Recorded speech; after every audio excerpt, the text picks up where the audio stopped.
Saludos y bienvenidos un día más a Átomos y Bits. Aquí arrancamos este programa dedicado a la ciencia y a la tecnología que, como cada semana, nos acerca a las últimas novedades del espacio, de la ciencia, de los dispositivos, de la mente humana, del cableado, de todas las cosas que ustedes se puedan imaginar y aún alguna más. Lorenzo Andrino se encarga hoy del control de sonido. Contaremos con José Manuel Nieves, como de costumbre, en nombre del equipo. Saludos de Pedro Pablo May. Contamos también con el apoyo de Lenovo, que es nuestro compañero inseparable de aventuras durante toda esta temporada en Átomos y Bits, con sus ultrabooks absolutamente novedosos, con sus soluciones informáticas, tanto para la vida de ocio como para la vida profesional y para todo tipo de utilidades en el mundo de las redes y de la informática, con Lenovo, tecnología de leyenda. Don José Manuel, saludos cordiales. ¿Qué tal? Tengo que decir que me han arruinado los Reyes Majos. ¿Qué me dices? Este año, porque me han traído 36 cosas de Lenovo y estoy loco con todas ellas, y es lo que me pasa. ¿No se han portado entonces? Se han portado de aquella manera. A ti te han traído muchas cosas también, supongo. Bueno, a ti te las traen todos los días. Ideas, a mí me han traído unas ideas estupendas. ¿Te han traído muchas ideas? Sí. Bueno, ya las pues irás viendo este año. Pues estaremos muy pendientes de esas super ideas. Creo que hay alguna persona más escuchándonos que el otro día, que era el primer día del año, y alcanzamos una cifra récord de 36 oyentes. Pero bueno, más vale que comencemos ya, porque como de costumbre tenemos temas muy interesantes, y uno de ellos es lo que yo siempre había sospechado y no me atreví a decirte. ¿El Big Bang existió realmente o no existió? El Big Bang se supone que fue una gran explosión a partir de una singularidad, que es un punto matemático de infinita densidad que, por alguna razón que desconocemos, estalló, es una forma de decirlo para que todo el mundo lo entienda, y a partir de ahí surgió todo el universo, que se sigue expandiendo, empezó a expandirse en aquel instante y se sigue expandiendo en la actualidad. Entonces, ya te digo que ese modelo funciona. Pero como tiene esa laguna, o sea, no sabemos qué era ese punto, esa singularidad, nadie ha conseguido explicar lo que es. Y la física que tenemos tampoco es capaz de explicar qué es, si ese punto existió realmente, qué es lo que puso en marcha ese punto. O sea, cuál es el motor que hizo que esa explosión sería, en fin, una energía desconocida. Pero claro, decir eso y no decir nada es lo mismo, ¿no? Entonces los cosmólogos buscan continuamente explicaciones alternativas a eso que nosotros percibimos. Y es muy curioso porque un equipo de astrónomos del Instituto Perimeter de Física Teórica, que está en Canadá, pues ha tenido una idea que empieza a explicar cosas del universo en el que estamos también, y que no pasa por un Big Bang. Según estos investigadores, el Big Bang podría ser un espejismo.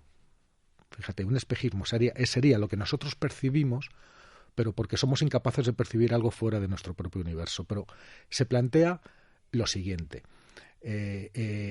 Para que esto se entienda bien, vamos a parar un segundo y a decir qué es lo que estos investigadores, en qué se basan.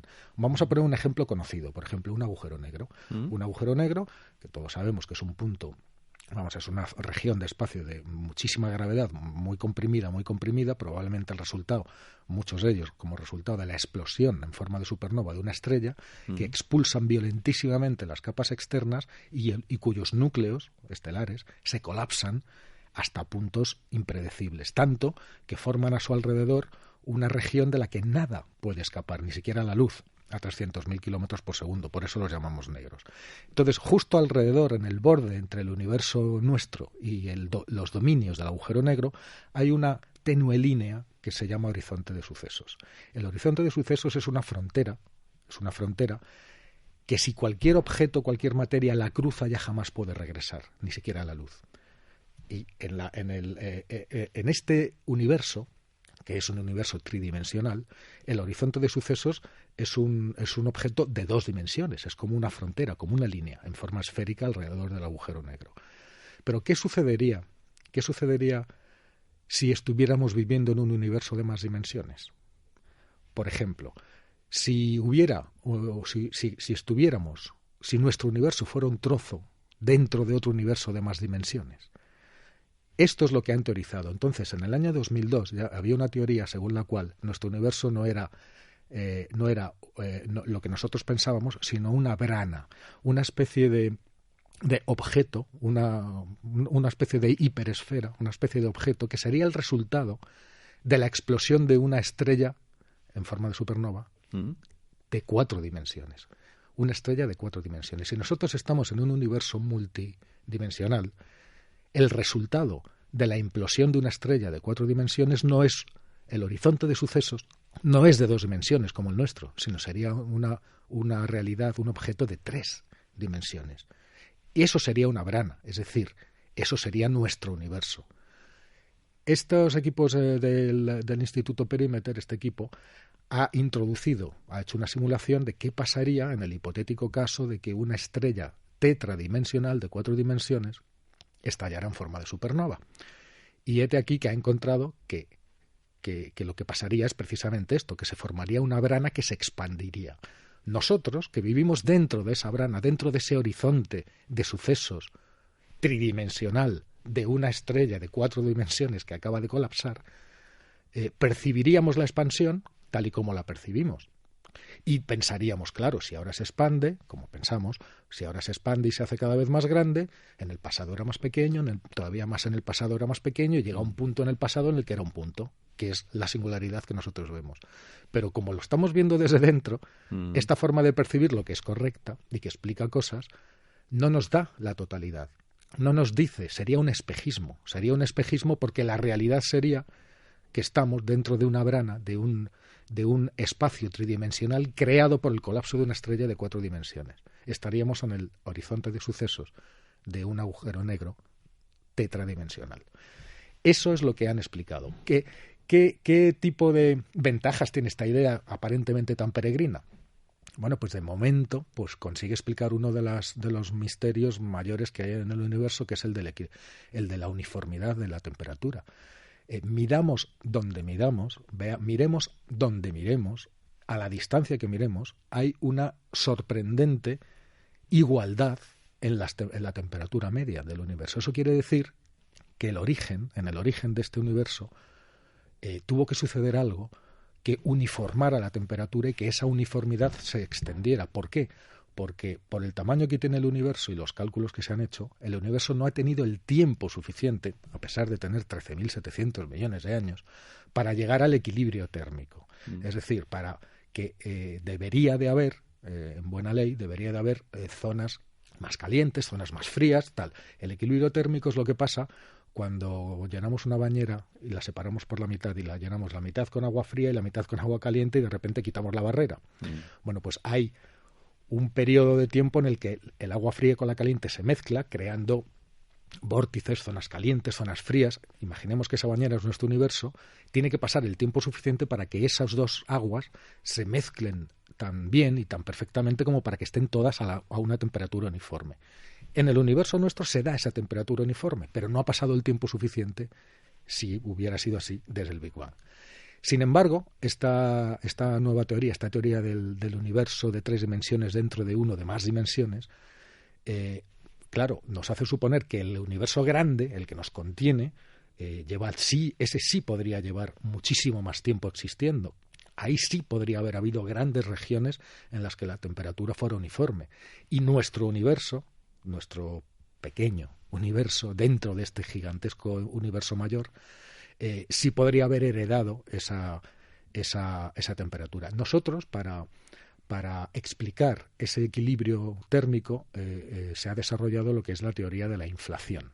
Es decir, en el momento prácticamente del Big Bang se produjo, también por causas desconocidas, una inflación, es decir, el universo se expandió exponencialmente a velocidades incluso mayores que las de la luz en sus primeros instantes. ¿Por qué no había luz? Pero todavía no había luz, claro, la luz vino después y se hizo la luz. Entonces se expandía a velocidades exponenciales durante un breve periodo de tiempo, pero a esa velocidad si las características de la zona donde empezó esa expansión acelerada, esa inflación, sí habría estado a la misma temperatura, con lo cual sería una característica que al expandirse tan rápidamente se exportó al resto del universo. Cuando terminó el periodo de inflación, que fue muy breve, el universo se siguió expandiendo y uno de sus resultados es que la temperatura seguía siendo uniforme. Esa es la explicación que damos. Y eso resulta que este mismo pasado año, a principios del año pasado, con el telescopio espacial Planck, que mide exactamente las pequeñas diferencias de temperatura en los distintos puntos del universo, porque hay microscópicas, pero ha elaborado un mapa de temperaturas, un mapa térmico del universo, que es el más preciso que se ha hecho hasta ahora, y que coincide con lo que predice la teoría de la inflación. Coincide bastante bien, con lo cual nos dice que la inflación no podría haber sido, no es ninguna tontería. Aquí es donde esta teoría del Instituto Perímeter del universo de 4 dimensiones tiene que refinarse, porque no coincide con los datos del Planck. Y los datos del Planck no son discutibles, porque son mediciones, eso es una cosa experimental. De hecho, hay una diferencia de 4 grados, que es una barbaridad, porque si pensamos en cuál es la temperatura media del universo, son 3 grados Kelvin. 3 grados Kelvin son menos 270 grados centígrados. 3 grados Kelvin a 0 grados Kelvin, es decir, a menos 273 grados centígrados, sucede un fenómeno que es la congelación de la materia. Es decir, los átomos se congelan, no hay actividad atómica. Y estamos muy cerca de ese momento, con pequeños puntos, que es donde está la materia quemándose, estrellas, galaxias, etcétera, en esa inmensidad vacía cuya temperatura media, pero si cogemos la temperatura enorme de los interiores de las estrellas y de las galaxias con el vacío que hay alrededor y tiramos la media, lo que tenemos es una temperatura media de 3 grados Kelvin. Y esa temperatura es la que es uniforme, que es la que te he dicho, ¿no? Entonces esta nueva teoría hay que refinarla porque no coincide. Hay 4 grados de diferencia, que es una barbaridad. Pero los autores de esta idea están refinando el modelo y están muy convencidos de que a la teoría del Big Bang le queda poco tiempo, porque en realidad lo que estamos viendo es eso, es un espejismo producido por el hecho de que estamos dentro de una brana tridimensional que está creciendo como consecuencia de una actividad de una estrella en un universo de más dimensiones. Por resumirlo muchísimo, porque aunque lo has explicado bastante bien, yo tengo la idea de como que este universo fuera un documento dentro de una carpeta de documentos que sería el universo más grande. Bueno, pues sí, es una forma de verlo. ¿Y cuánto tiempo calculas que se podrá a lo mejor reforzar esta teoría? No lo sabemos porque yo el segundo tema que te he traído también lo he traído, ya hemos hablado de ello, pero lo he traído porque enlaza de alguna manera. Está relacionado con esto, ¿no? Está relacionado. Pues pasemos ya sin más dilación. Está relacionado porque, claro, estamos empezando a aprender cosas que están, iba a decir, en el territorio de la ciencia ficción, pero es que están todavía más allá del territorio de la ciencia ficción. Tan maravillosa es la ciencia que supera incluso a la ficción y a la ciencia ficción. Entonces, en todos los aspectos nos estamos enfrentando a preguntas tan absolutamente fundamentales y tan difíciles como esa, como la que acabamos de ver, como el instante mismo del Big Bang, que no sabemos. Sabemos lo que pasó desde... Fíjate, lo más cerca que se ha llegado de ese momento cero es lo que se llama el tiempo de Planck, de ahí Max Planck, de ahí el nombre de ese instrumento que te he dicho antes, de ese telescopio espacial. El Instituto Max Bueno, Planck. Pues el tiempo de Planck son 10 elevado a la menos 43 del primer segundo de la creación. Es decir, la teoría, nuestras teorías más enormes llegan hasta lo que sucedió una 10/70 parte después de ese estallido, de esa singularidad que no sabemos lo que es. Ese trocito que queda, aunque parece, tú imagínate dividir un segundo en 10 septillones de parte, nos falta una parte por explicar en la teoría, pero esa parte sigue siendo infinita. De hecho, el primer segundo de la creación ha sido dividida por los cosmólogos en eras en las que han pasado muchísimas cosas dentro de ese primer segundo. Dentro de un solo segundo. Claro. La teoría, esa es la teoría, 10 elevado a la menos 43. La experimentación en laboratorio se queda mucho más lejos. Está en 10 elevado a la menos 26 del primer segundo. Es decir, hemos conseguido reproducir en laboratorio las condiciones del universo cuando solo tenía 10 elevado a la menos 26 del primer segundo de la creación. Entre 10 a la menos 43 y 10 a la menos 26, ahí es exponencial, hay un abismo, ahí es un tiempo infinito dentro de ese mismo primer segundo. Y en esos terrenos estamos moviéndonos. En esos terrenos está también, en esos momentos, cuando estalló o cuando empezó el universo, pues se crearon las condiciones para que se desarrollara toda la materia que ese universo contiene. Al principio, la materia no existía como la podemos ver ahora mismo. Existían las partículas aisladas, ni siquiera formaban átomos al principio porque la temperatura inicial era tan elevada que si dos partículas les daba por juntarse, la energía tremenda del ambiente las separaba inmediatamente, no podían juntarse en átomos. Hubo que esperar los primeros 3 minutos, que es una eternidad, insisto, para que las primeras partículas pudieran empezar a juntarse en núcleos atómicos y para que los primeros núcleos atómicos pudieran empezar a capturar electrones y formar átomos. A partir de ahí, esos átomos empezaron a unirse entre ellos creando moléculas, creando nubes de gas, creando las primeras estrellas, las primeras galaxias, la primera generación de estrellas explotó y al explotar con esas tremendas energías creó los materiales pesados que en la segunda y tercera generación de estrellas, como nuestro Sol, hicieron posible que hubiera planetas, y después nosotros, y después la vida, y ese es un poco el proceso. Pero resulta que toda esa materia, la que nosotros conocemos, como hemos dicho tantas veces, solo es el 4,5% de la masa del universo, con lo cual ahí también, en la composición de lo que el universo contiene, estamos muy en pañales. Conocemos bastante bien ya ese 4,5%, porque hay un modelo de la física que es el modelo estándar, que es como el catálogo de todas las partículas, todos los constituyentes de la materia ordinaria, es decir, de la que nos forma a nosotros, a los planetas, a las galaxias, que recuerdo una vez más que solo es el 4%, pero luego hay otro 96% absolutamente desconocido. Y como es desconocido, lo llamamos oscuro, es el universo oscuro, que es la materia oscura, que la hemos cuantificado, un 23, un 24%, que junto a nuestro 4,5 da un 27%, y la energía oscura, que es el 70 y tantos % restante, de la cual sabemos todavía menos, pero que creemos que es la responsable de la expansión del universo.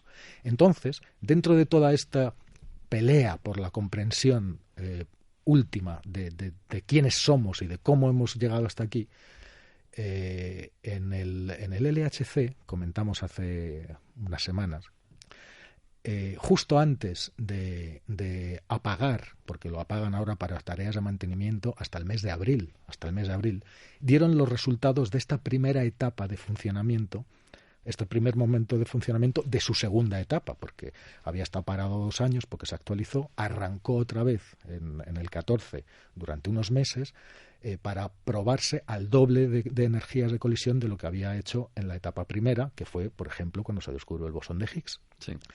Y en la última presentación del CERN dijeron que 2 de los detectores más grandes, 2 de los mayores detectores, que son el CMS y el Atlas, habían detectado señales que podían interpretarse como una partícula completamente desconocida y que no forma parte del modelo estándar, que no formaría parte, es decir, pertenecería a ese universo oscuro cuya frontera, cuya puerta estamos a punto de cruzar. Fíjate que de esto han pasado apenas unas semanas.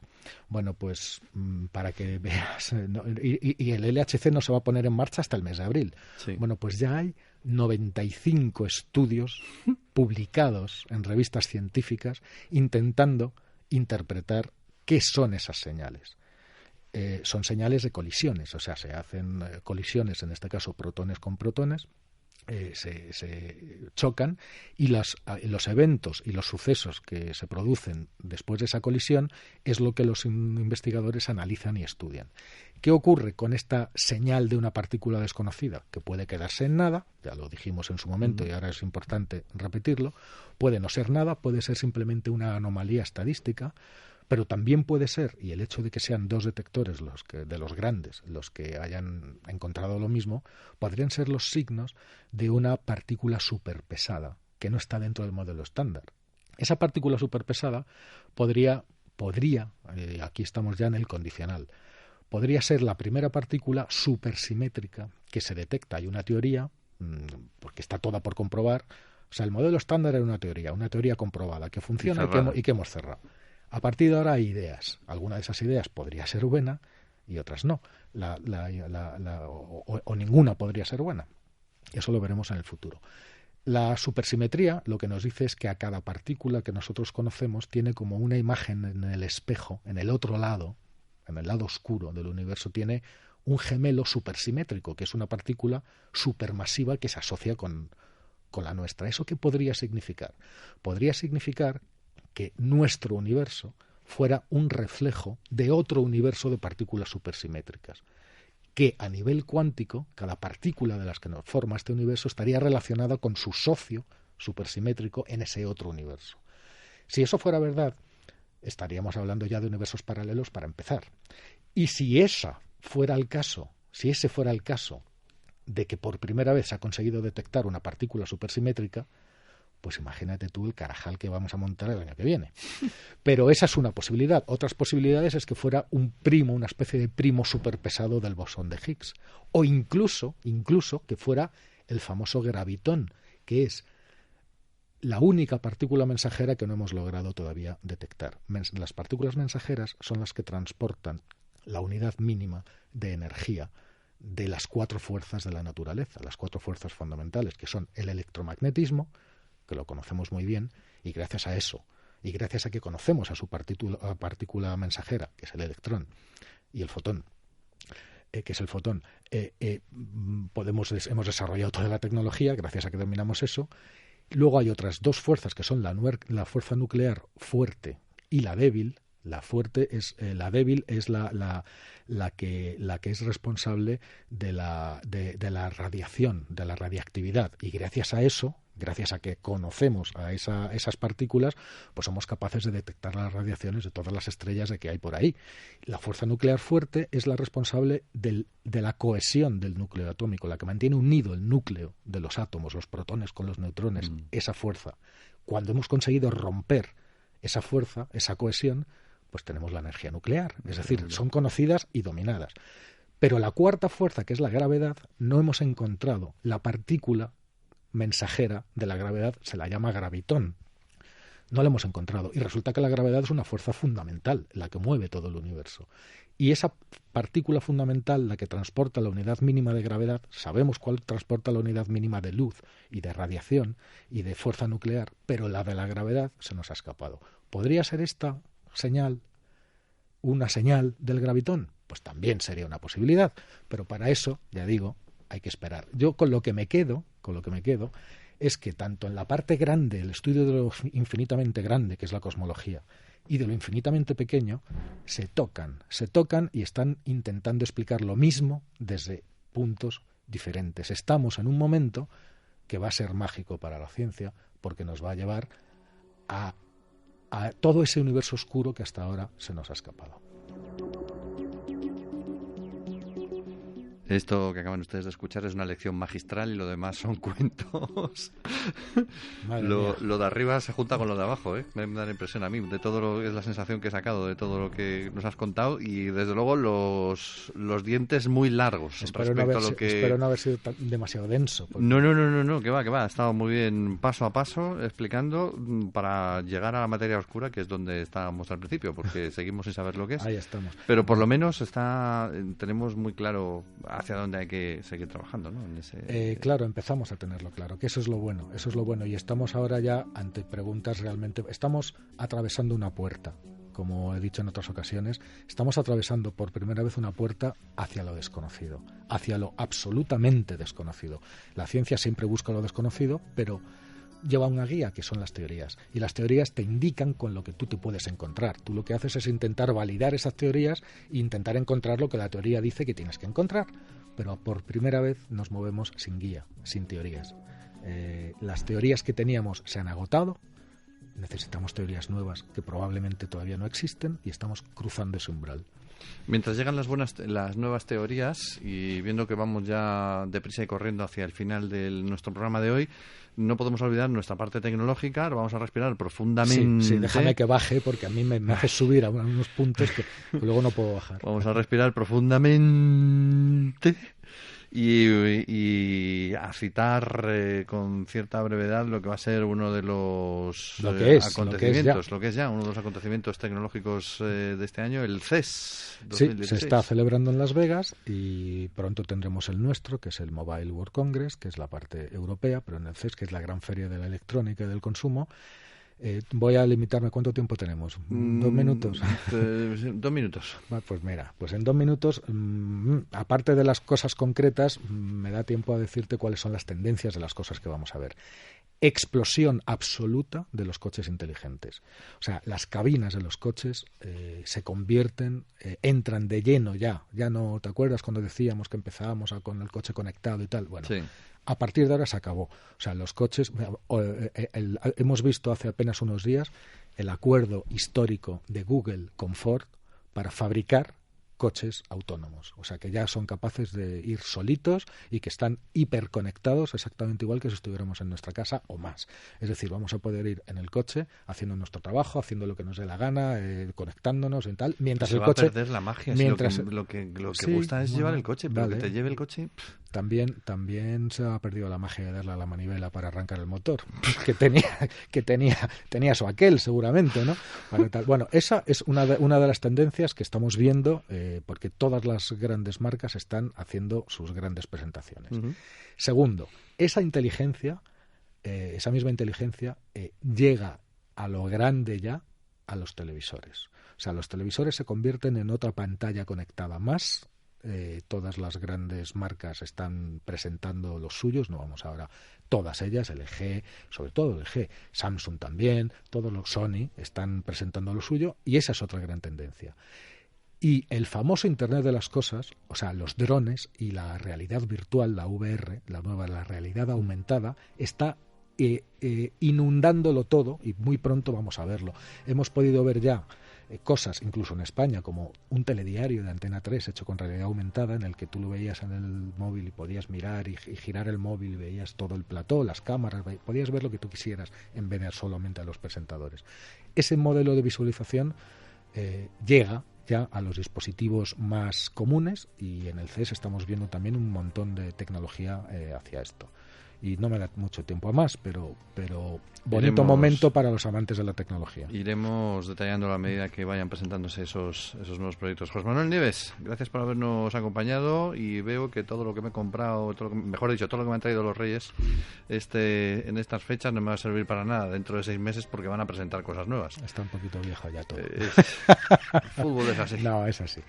Bueno, pues muchas gracias por habernos acompañado una semana más. Nos veremos en la siguiente. Lorenzo Entrino se ha encargado hoy del control de sonido. En nombre de la redacción, saludos de Pedro Pablo May y semana tecnológica, semana científica. Hasta la que viene.